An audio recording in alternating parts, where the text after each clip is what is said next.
Saan ang kunya? Ay, nadaman mo na. Luluga.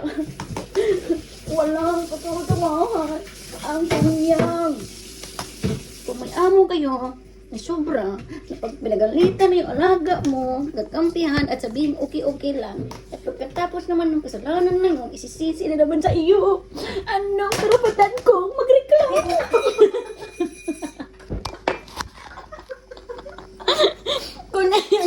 Kunyang ka lang. Kunyang ka sobra na nagkakadlaw. Nahulog ng ano. Walang tutunguhan talaga. Nasaan ang kunyang? Kape ko hindi tugungin. Tugungan ko daw ang kape. Sinserte. Oh. Dahil nanipan ako ka-content ko. Anong natuhay? Wala na ko. Na na na na na na na na na na basta basta na ay. Ibuga nga pata.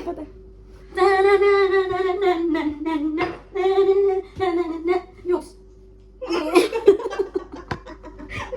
Wala dito. Ay, what na. Ice cream yummy? Ice cream good. Ice cream yummy? Ice cream good. Katuntuhan, guys. Hindi mo mag-irag na ka, guys. Kaya tuntuni ko, guys, ha. Amo ni ang platform. Yan para kay luluim natin. Ito, sundon ta, Sundon ta, mangkot ka mo kung karay ako. Hindi mo mangkot. Kita yung balaan yung karay ako. Nung dito sa lambunaw, ginapik ko kung ginapala ang kwarta. Di na mo na.